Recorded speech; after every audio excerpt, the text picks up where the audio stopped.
pense que tout le monde a compris que la fête de Pâques pour les chrétiens, c'est la commémoration de la résurrection de Jésus-Christ. Et la question que je vais vous poser ce matin, je ne vais pas y aller par quatre chemins, c'est est-ce que vous y croyez ? Déjà, est-ce qu'on peut réfléchir à ce que ça veut dire quand on parle de Jésus qui serait ressuscité ?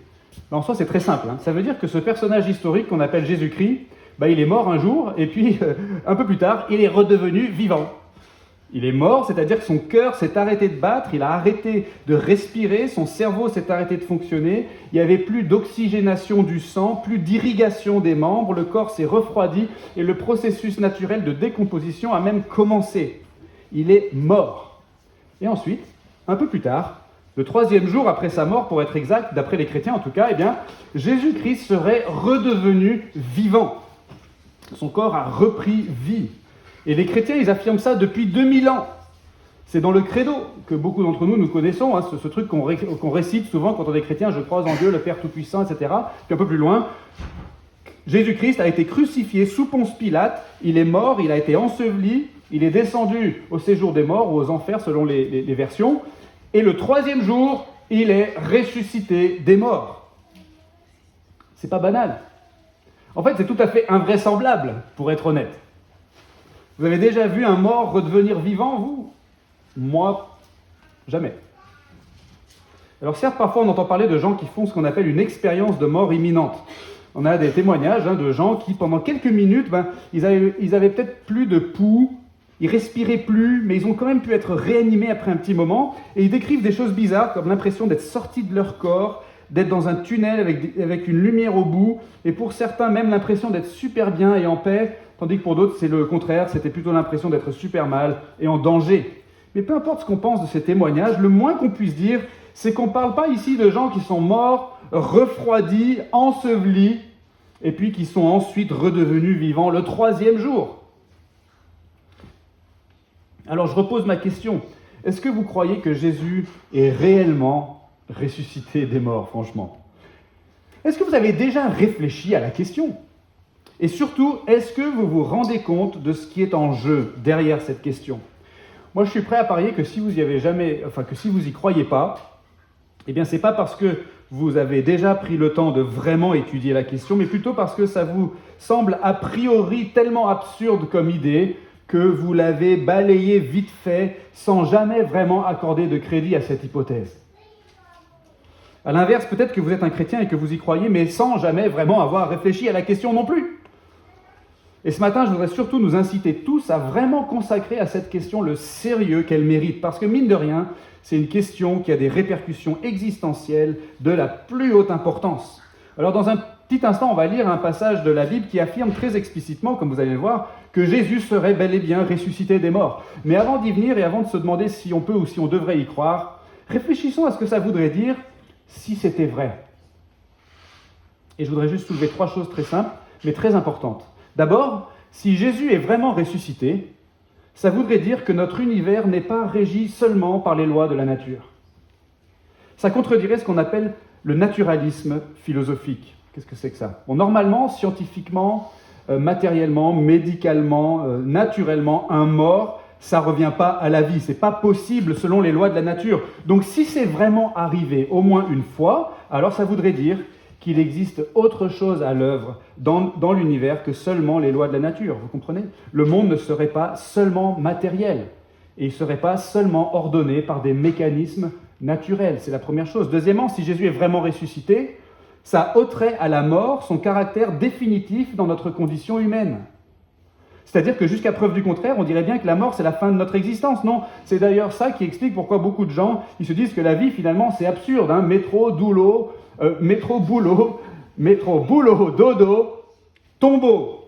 Mais justement, si quelqu'un est ressorti de ce tombeau au moins une fois, ça change tout, non ? Ça voudrait dire que la mort, en fait, n'a pas absolument le dernier mot. Si au moins une fois, quelqu'un est revenu de la mort. Et troisièmement, si Jésus est vraiment ressuscité, ça établirait de manière quasi suprême la crédibilité de Jésus et de ses enseignements. Imaginez que vous rencontrez quelqu'un qui vous raconte plein de choses très surprenantes, même un peu tirées par les cheveux. Vous avez du mal à les croire, et puis pour couronner le tout, ce gars il vous dit qu'il va bientôt mourir, mais qu'après sa mort, il va ressusciter. Alors vous le regarderiez certainement un petit peu de travers ce gars-là, autour de la machine à café, à l'entreprise, non, je ne suis pas sûr. Mais maintenant, imaginez qu'effectivement, vous le voyez mourir et qu'ensuite, le 3e jour, vous le revoyez vivant. Alors je pense que tout d'un coup, vous allez accorder beaucoup de poids à ce qu'il vous avait dit et à tout ce qu'il va encore vous dire. Donc vous voyez, la question de la résurrection de Jésus a des répercussions hyper importantes sur la manière dont on va percevoir le monde et percevoir même notre propre existence dans ce monde. Si on ne s'est jamais demandé si c'était vrai, alors c'est peut-être aujourd'hui le moment d'y réfléchir et on va le faire ensemble à partir d'un texte qui se trouve dans le Nouveau Testament, partie de la Bible écrite après la naissance de Jésus. Et le texte qu'on va lire en particulier a été écrit par un des disciples de Jésus, le disciple Matthieu, et ça se trouve à la fin de son évangile. Un évangile, c'est une biographie de Jésus. Et à la fin, au chapitre 28, on va lire ce chapitre qui n'est pas très long, vous allez voir. Donc l'évangile selon Matthieu, chapitre 28. Après le sabbat, à l'aube du 1er jour de la semaine, Marie Madeleine et l'autre Marie allèrent voir le sépulcre. C'est le sépulcre de Jésus dont il s'agit ici. Et voici qu'il y eut un grand tremblement de terre, car un ange du Seigneur descendit du ciel, vint rouler la pierre et s'assit dessus. Son aspect était comme l'éclair, et son vêtement blanc comme la neige. Les gardes tremblèrent de peur, ce sont les gardes qui surveillaient le tombeau, tremblèrent de peur et devinrent comme morts. Mais l'ange prit la parole et dit aux femmes, « Pour vous, n'ayez pas peur, car je sais que vous cherchez Jésus, le crucifié. Il n'est pas ici, en effet, il est ressuscité, comme il l'avait dit. Venez, voyez l'endroit où il était couché, et allez promptement dire à ses disciples qu'il est ressuscité des morts. Il vous précède en Galilée, c'est là que vous le verrez. Voici, je vous l'ai dit. » Elles s'éloignèrent promptement du tombeau avec crainte et avec une grande joie, et elles coururent porter la nouvelle aux disciples. Et voici que Jésus vint à leur rencontre et dit « Je vous salue ». Elles s'approchèrent pour saisir ses pieds et elles l'adorèrent. Alors Jésus leur dit « Soyez sans crainte, allez dire à mes frères de se rendre en Galilée, c'est là qu'ils me verront. » Pendant qu'elles étaient en chemin, quelques hommes de la garde entrèrent dans la ville et annoncèrent aux principaux sacrificateurs tout ce qui était arrivé. Et ceux-ci, après s'être assemblés avec les anciens et avoir tenu conseil, donnèrent aux soldats une assez forte somme d'argent en ajoutant « Dites, ses disciples sont venus de nuit le dérober pendant que nous dormions. Et si le gouverneur l'apprend, nous userons de persuasion et nous vous tirerons d'ennui. » Les soldats prirent l'argent et ils exécutèrent les instructions qui leur avaient été données, et ce bruit s'est colporté parmi les Juifs jusqu'à ce jour. Les 11 disciples allèrent en Galilée, sur la montagne que Jésus avait désignée. Quand ils le virent, ils l'adorèrent. Mais quelques-uns eurent des doutes. Jésus s'approcha et leur parla ainsi, « Tout pouvoir m'a été donné dans le ciel et sur la terre. Allez, faites de toutes les nations des disciples, baptisez-les au nom du Père, du Fils et du Saint-Esprit, et enseignez-leur à garder tout ce que je vous ai prescrit, et voici, je suis avec vous tous les jours, jusqu'à la fin du monde. » On s'arrête ici pour la lecture de ce texte. Avant d'aller plus loin, je vais prier brièvement. Seigneur notre Dieu, merci pour ce temps qu'on peut passer à réfléchir au texte contenu dans la Bible, et à celui-ci en particulier. On prie, Seigneur, que tu nous aides à comprendre ce que tu veux nous dire, qu'on soit sensible et attentif à ta voix, Seigneur. Nous prions cela au nom puissant de Jésus. Amen. Alors si Jésus est vraiment ressuscité, ça devrait complètement bouleverser notre perception du monde et la perception qu'on a de notre propre existence dans ce monde. Ça, c'est toute l'idée que j'aimerais qu'on retienne aujourd'hui. Et dans le texte qu'on a lu, la première chose qu'il faut qu'on voit, avant même qu'on réfléchisse à la question de la résurrection de Jésus, la première chose qu'il faut qu'on voit, c'est que Jésus est d'abord réellement mort. Jésus est réellement mort. Au début du passage qu'on a lu, il y a quelques femmes donc, qui vont voir le sépulcre de Jésus, c'est-à-dire son tombeau, là où il a été enseveli après sa crucifixion. Et d'après le récit, c'est là le 3e jour depuis la crucifixion de Jésus. Et dans le texte qui précède notre passage, on ne l'a pas lu, mais l'auteur a donné plein de détails par rapport à la mort et à l'ensevelissement de Jésus, et ce n'était pas pour rien s'il a donné tous ces détails. C'était pour établir très très clairement que Jésus est vraiment mort au sens strict du terme. Par exemple, l'auteur, il nous dit que Jésus est mort en public. Il y avait plein de témoins pour le voir mourir, à la fois des Juifs et des Romains, notamment des soldats romains. L'auteur nous donne aussi le nom de la personne qui a récupéré le corps de Jésus pour l'ensevelir et comment il l'a récupéré. Comment il l'a récupéré? Il a dû demander l'autorisation aux autorités romaines. Et où c'est qu'il l'a enseveli ensuite? Tous ces détails sont importants parce qu'en fait, si on voulait nier la résurrection de Jésus le troisième jour après sa crucifixion, on pourrait déjà tout simplement prétendre qu'en fait, il n'est pas mort. Facile, s'il n'est pas mort, il n'est pas ressuscité. Si vous l'avez vu vivant 3 jours après, c'est parce qu'en fait, à la base, il n'était pas mort. Mais ça, c'est une hypothèse qui est pratiquement intenable. Ça voudrait dire que les gens qui ont vu Jésus mourir et qui l'ont vu mort ensuite, ont globalement tous fait un mauvais diagnostic. Jésus aurait été dans un état si proche de la mort qu'il paraissait mort. Et dans cet état, il aurait été détaché de la croix, enveloppé d'un linceul, déposé dans un tombeau taillé dans le rocher, laissé dans un trou froid et humide derrière une énorme pierre de la taille et du poids d'une grosse meule de moulin. Et tout ça, ça ne l'aurait pas achevé, au contraire, ça l'aurait revigoré. On ne sait pas trop comment, mais il serait ressorti de là et en l'espace de quelques jours, il se serait présenté en pleine forme à ses disciples. Ah ouais. Sans parler du soldat romain qui lui a transpercé le flanc sur la croix avec sa lance, pour s'assurer qu'il était vraiment mort avant de le descendre de là. Et donc toutes les personnes qui ont vu Jésus sur la croix et qui ont manipulé et transporté son corps, toutes ces personnes se sont trompées. Alors il y a des médecins dans la salle ce matin. Est-ce qu'on leur demande si ça leur semble plausible, ce scénario ? Franchement, si Jésus a été crucifié ce jour-là, s'il a bien été crucifié ce jour-là sur l'ordre de Ponce Pilate, qui était gouverneur romain entre l'an 26 et l'an 36 de notre ère, alors Jésus est réellement mort et il ne s'est pas simplement réveillé d'un coma à la morgue quelques temps plus tard, comme on le voit des fois dans les films. Je vous rappelle que l'auteur de ce texte était un des disciples de Jésus et qu'il a écrit ces choses alors que les témoins de ces événements étaient encore vivants. En nous parlant de la mort de Jésus, il veut vraiment qu'on comprenne que si après, il va nous raconter que Jésus est ressuscité, et il va le faire, eh bien, en tout cas, l'hypothèse d'un quiproquo où en fait il ne serait pas vraiment mort, ou bien d'un tour de passe-passe où en fait il a fait semblant d'être mort, et puis ensuite c'était facile de prétendre qu'il était ressuscité, ben, cette hypothèse n'est tout simplement pas possible. La question n'est pas de savoir si Jésus est mort, mais plutôt si après sa mort il est ressuscité. Elle est là la question. Est-ce qu'on est d'accord avec ça déjà ? Est-ce qu'on est d'accord que Jésus est mort sur la croix ce jour-là, à Jérusalem, à la demande des autorités religieuses juives de l'époque et sur l'ordre des Romains ?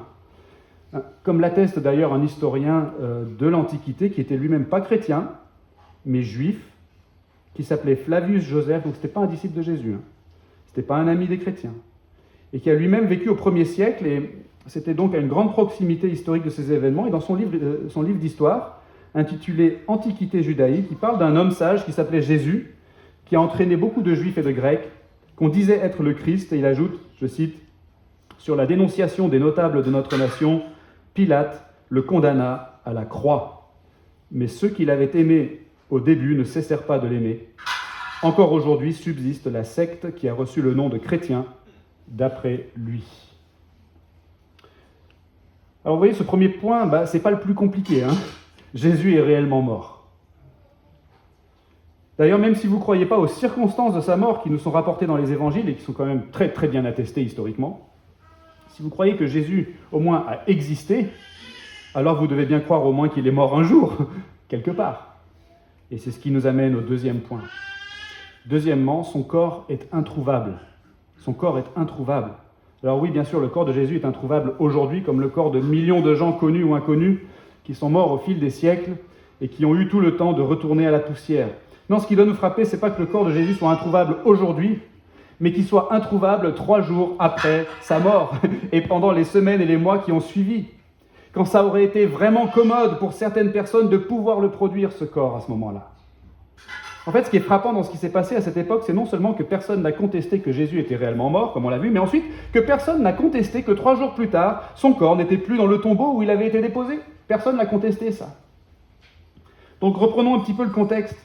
On n'a pas lu tous les détails, encore une fois, mais il se trouve dans le récit un peu avant le passage qu'on a lu. Donc le vendredi, en fin d'après-midi, cette semaine-là, le jour où Jésus a été crucifié, son corps a été récupéré par quelqu'un dont on connaît le nom, Joseph d'Arimathée, pour ceux que ça intéresse, et qui avait formulé une demande officielle au gouverneur de pouvoir récupérer le corps pour l'ensevelir. Ensuite, il a mis le corps de Jésus dans un tombeau qui, nous dit le texte, était un tombeau de riches. Et ça, c'est un détail important parce que Jésus, lui, il n'était pas riche. Et puisqu'il n'était pas riche, normalement, son corps aurait dû être mis avec les corps des pauvres, là où vont les gens qui n'ont pas d'argent pour se payer une jolie sépulture. C'est-à-dire, à cette époque, dans une sorte de fosse commune, simplement recouverte de terre et de cailloux. Et dans ces conditions, vous comprenez, il y aurait eu plusieurs hypothèses possibles pour expliquer par la suite la disparition du corps de Jésus. Or là, ce qu'on a, c'est un tombeau facilement identifiable, propriété de quelqu'un d'identifiable, fermé par une pierre extrêmement lourde, une fermeture scellée d'ailleurs par les autorités et surveillée nuit et jour par une garde romaine, vraisemblablement au moins 8 hommes. Je ne sais pas si vous imaginez, vous savez, les patrouilles sentinelles, comme on les voit parfois en ville ces jours-ci, là, dans le cadre de l'opération Vigipirate. Généralement, ils sont 4 avec des mitraillettes. Donc imaginez deux patrouilles, 8 hommes armés, entraînés, qui montent la garde devant le tombeau de Jésus. Et ce que je veux que vous compreniez, c'est que là, on est carrément dans le registre d'un numéro de Houdini, le célèbre illusionniste, ou de David Copperfield, ou plus récemment de David Blaine. On a tous déjà vu un de ces numéros où le gars en sous-vêtements, il se fait ligoter, il se fait mettre des menottes, ensuite il est enfermé dans un coffre qui est verrouillé, ensuite on ajoute une grosse chaîne autour du coffre, et ensuite on jette le coffre dans un lac, et le tour de force consiste évidemment à s'échapper de ce truc avant de mourir noyé. Et comme normalement c'est pas possible, on se dit bah non, c'est pas possible, comment il va faire? Et bien quand ça arrive, forcément on se dit qu'il doit y avoir un truc. Houdini par exemple, il pouvait dissimuler une clé passe-partout dans son œsophage, donc plus bas que la gorge, qu'il arrivait ensuite à régurgiter pour pouvoir l'utiliser et se défaire de ses menottes et de ses chaînes. Et donc là, avec le tombeau de Jésus, on a un peu la même chose, sauf que c'est même un peu plus dur parce que le gars qui est enfermé dedans et qui doit s'échapper, il est mort. Ce que j'essaye de vous dire, c'est que tout le monde autour, tous les gens qui étaient là au moment de ces événements, tout le monde savait dans quelles conditions le corps de Jésus avait été enseveli. Et donc c'est comme dans un spectacle d'illusionnisme en fait, où on vous montre le coffre, on vous laisse toucher le coffre pour vérifier que ce n'est pas du carton, on vous laisse examiner la chaîne et le verrou pour que vous vous disiez ensuite « je ne vois pas du tout comment on pourrait sortir de là si on y était enfermé avec des menottes ». Et donc quand le 3e jour, le corps de Jésus n'est plus là, manifestement le tombeau a été rouvert et le corps a disparu malgré la surveillance des soldats, de la même façon ça paraissait tellement impossible que soit il y a eu un miracle, soit il y avait un truc. Et ce serait quoi le truc le plus plausible? Peut-être le seul plausible, si on ne voulait pas admettre la possibilité d'un miracle. Le passage qu'on a lu nous le dit. Quand les autorités religieuses, responsables donc de la crucifixion de Jésus, apprennent que son corps a disparu et qu'il y a des gens qui disent qu'il s'est passé un miracle, eh bien ces autorités vont soudoyer les soldats qui avaient été chargés de surveiller le tombeau pour qu'ils disent plutôt « Ses disciples sont venus de nuit le dérober pendant que nous dormions. » Alors j'aimerais juste qu'on s'arrête un petit instant et qu'on réfléchisse. Les gens qui ont cherché à éliminer Jésus et qui ont réussi à le faire condamner à mort, les gens qui ont tout intérêt à prouver que Jésus est bel et bien mort et qu'il est resté mort, ces gens-là, au moment où il y a d'autres gens qui commencent à dire que Jésus est redevenu vivant, ils sont incapables de produire son corps. Et donc, la meilleure version officielle possible qu'ils arrivent à imaginer, c'est ça. C'est que les disciples ont dérobé son corps pour faire croire qu'il était ressuscité. Et donc nous, à notre tour, il faut qu'on se pose des questions. Si ça, c'est la meilleure explication possible, à l'exception d'un miracle, ça veut dire que tout le monde est d'accord, en fait, dans cette histoire. Les chrétiens, les juifs, les romains, tout le monde est d'accord que Jésus a bel et bien existé, qu'il est réellement mort, qu'il a été enseveli, que son corps a disparu, et que ce ne sont pas les ennemis de Jésus qui ont fait disparaître son corps. Parce que si ça avait été eux, ils auraient eu qu'à produire son corps ensuite pour prouver qu'il n'était pas ressuscité au moment où des gens commençaient à affirmer qu'il l'était. Donc si vous avez suivi, à ce stade, vous et moi, on devrait aussi être d'accord que Jésus est réellement mort, que son corps était introuvable quelques jours après sa mort, et donc qu'à part un miracle, il n'y a pas vraiment d'autre explication possible que celle de gens qui auraient subtilisé son corps pour faire croire qu'il était ressuscité. On est d'accord avec ça? Et les seules personnes qui auraient pu peut-être oser prendre ce risque, au péril de leur vie, le risque de voler le corps de Jésus alors qu'il était surveillé par des soldats, les seules personnes qui auraient pu peut-être oser prendre ce risque, ça aurait été des gens qui auraient été déterminés à faire croire qu'il était ressuscité. Ce serait qui ça, sinon les disciples de Jésus? Ça se tient à peu près comme hypothèse, non? Mais il y a un problème. Et c'est le 3e et dernier point. Les disciples de Jésus sont convaincus. Les disciples de Jésus sont convaincus que Jésus est ressuscité. Je veux dire par là qu'en fait, on a la preuve, presque indubitable, la preuve incontestable, que la disparition du corps de Jésus, c'est pas en fait un prank des disciples de Jésus, c'est pas un canular, C'est pas un vol de cadavres, c'est pas un poisson d'avril, c'est pas une manipulation. Alors c'est quoi cette preuve? C'est très simple. Pratiquement tous les disciples de Jésus sont morts en martyrs. Ils ont maintenu leur version, celle de la résurrection de Jésus, alors même qu'on les persécutait et qu'on les torturait jusqu'à la mort, précisément à cause de ce qu'ils affirmaient. Ceux qu'on appelle les 12 apôtres, qui étaient proches de Jésus et qui sont devenus les fondateurs ensuite de l'Église chrétienne, ces apôtres, ils ont voyagé tout autour de la Méditerranée. On pense que le disciple Thomas est même allé jusqu'en Inde, et que Matthieu, celui qui a écrit le texte qu'on a lu, serait allé jusqu'en Éthiopie. Ils avaient un message à annoncer aux gens, et ils étaient ultra motivés, ils étaient pressés d'annoncer ce message au plus grand nombre possible, et ils ont fait ça en dépit des menaces et des mauvais traitements, jusqu'à être exécutés à cause de ce message, mis à mort dans des théâtres romains, flagellés, lapidés, décapités, crucifiés, écorchés vifs, découpés à la scie. Ils ont persévéré jusqu'au bout dans ce qu'ils affirmaient. Mais d'où pouvait provenir une telle force de conviction? Imaginez un instant, avec quelques amis, vous allez dérober un corps dans un cimetière, disons le corps de Johnny Hallyday. C'est totalement illégal, ça s'appelle du recel de cadavres, c'est puni de 2 ans d'emprisonnement et de 30 000 € d'amende. Mais vous le faites avec vos complices, et vous cachez le corps quelque part où personne ne pourra le retrouver. Et ensuite, vous essayez de faire croire aux gens un truc complètement invraisemblable. Johnny est ressuscité. Si, je vous assure, on l'a rencontré avec mes amis, il nous a parlé, il nous a chanté une chanson. Bon, déjà, je ne sais pas si vous arriveriez à recruter beaucoup d'adeptes.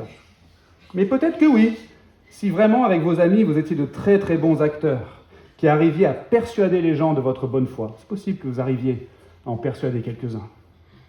Mais maintenant, imaginez que les plus hautes autorités du pays vous disent « Arrêtez de dire ça aux gens, sinon on vous tue. » En fait, on va vous torturer d'abord, pour vous faire réfléchir et vous donner une chance de vous rétracter.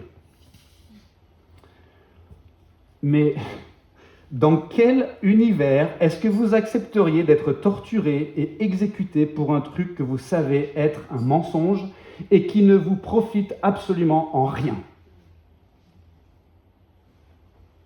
Et non seulement vous, mais encore tous vos complices accepteraient ça, il n'y en aurait pas un pour balancer les autres?